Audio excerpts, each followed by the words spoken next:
Hello Math 3311 students, let's begin lesson 13, Quadratic Residues. In lesson 6 and lesson 7, we studied linear congruence. Now let's go to the next in line, the next simplest congruence, which is quadratic congruence.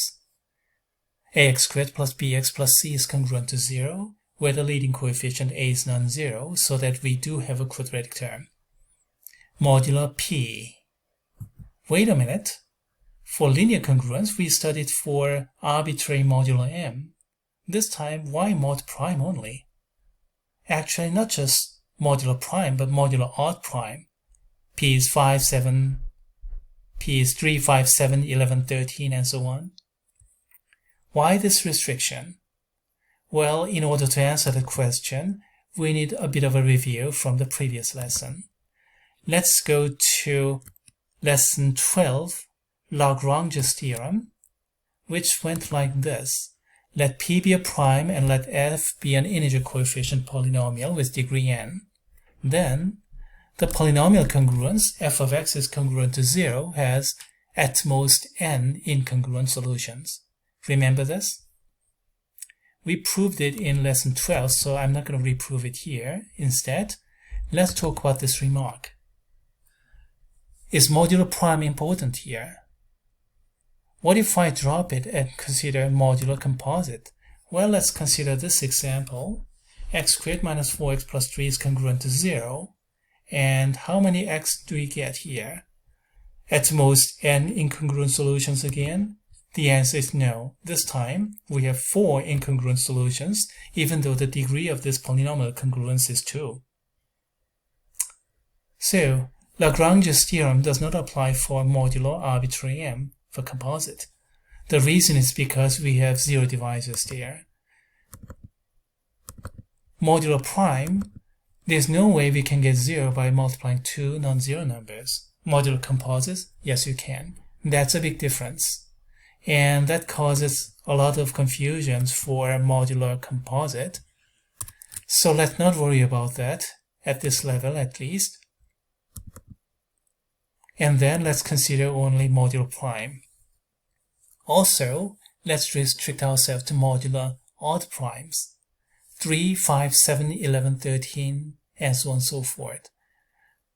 Why not an even prime?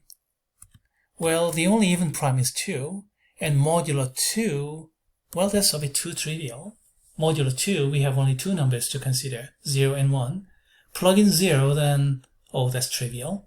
Plug in 1, that too is trivial, so what's the point? There's nothing to it as a matter of fact, so let's not worry about P is 2. Let's consider a general theory for all odd primes. So that's what we are assuming here. P is an odd prime.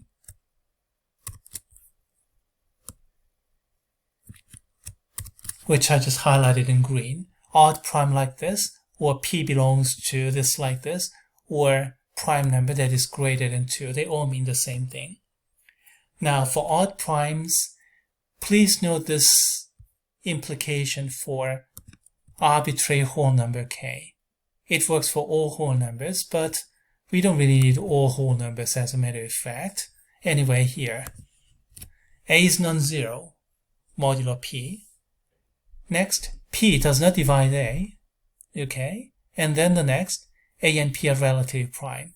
These three are always equivalent, no matter what, for any prime. So no problem there. We didn't use this condition. Now it's coming. Right here in this implication, which I just highlighted in green.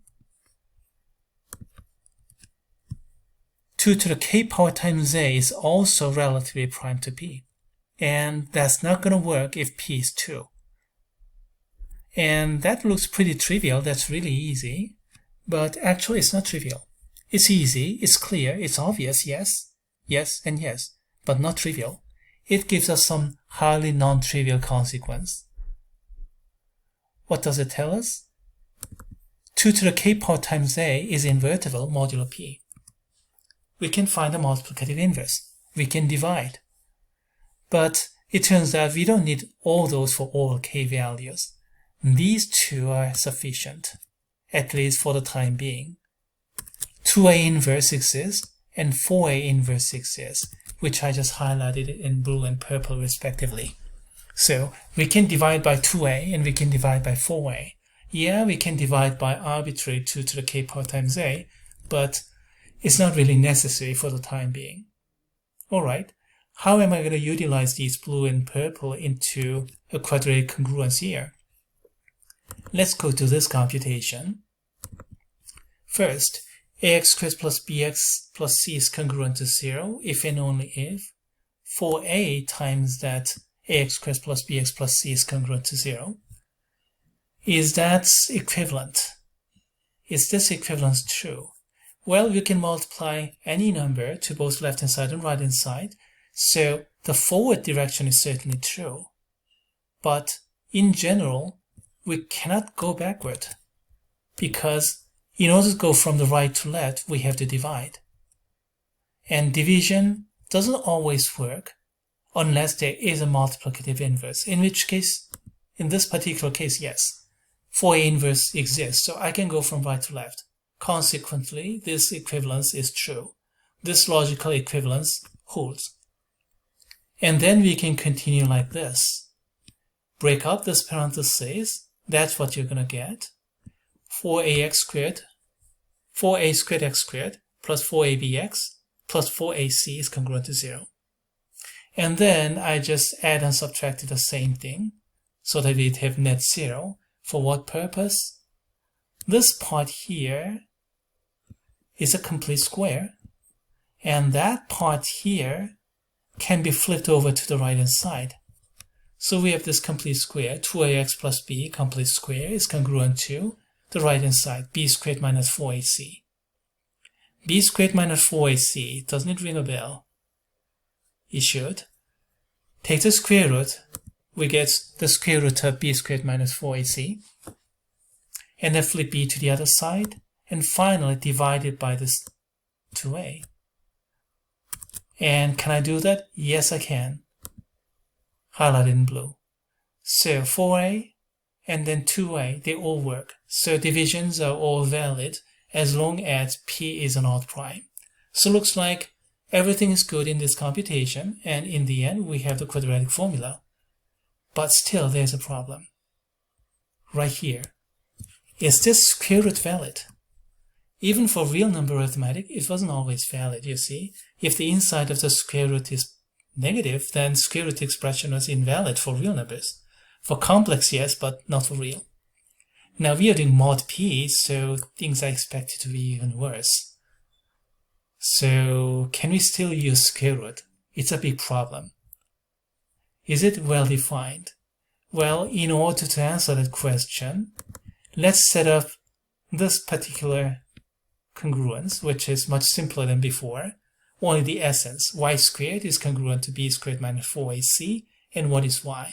Basically, I'm asking the square root question, or even more simplified version. Let's call d b squared minus 4ac, which we call a discriminant. Remember the name? Then we're going to get this. Y squared is congruent to d. What is y? We want to say square root of d, or plus or minus square root of d. Can we do that? Well, if such y exists and d is non-zero, we call such an integer a quadratic residue of p. And if no such y exists, we call it a quadratic non-residue. And then, of course, when d is 0, then that's trivial. We have y equal to 0, nothing more. So that's what quadratic residue is all about. And whether we have a quadratic residue or not gives us a square root, plus or minus square root, and eventually that'll allow us to use quadratic formula. So everything boils down to this y squared equals to d, this expression, this simplified version, and the quadratic residue question. Let's elaborate it into this definition. Let p be an odd prime and a is non-zero, mod p. We call a quadratic residue of p if the congruence x squared is congruent to a mod p has a solution. Alright, same thing as before, except that this time we are using different characters. We want to say x is plus or minus square root of a, basically. Can I do it? If yes, a is called a quadratic residue. If this is invalid, then we say a is quadratic non-residue. And then, of course, when a is congruent to 0, that's different.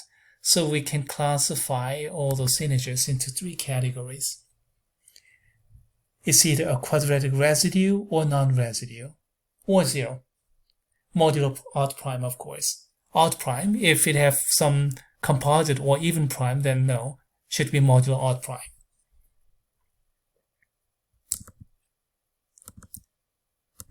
In the end, we are going to get this kind of summary, which we will come back and prove in the next video.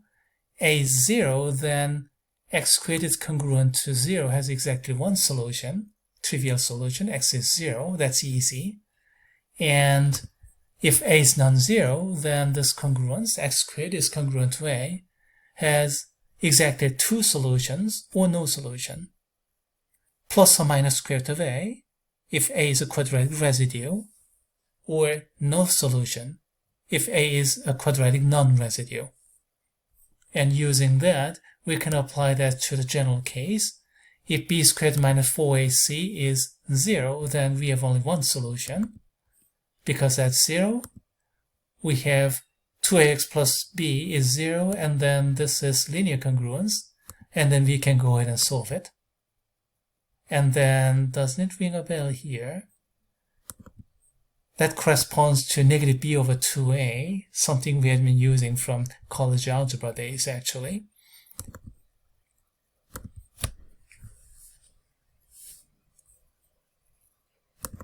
And then in this case, what? That's non-zero, then exactly 2 solutions or no solution, mod p. If there is a solution, then we have plus or minus square root. So we can flip it over like this.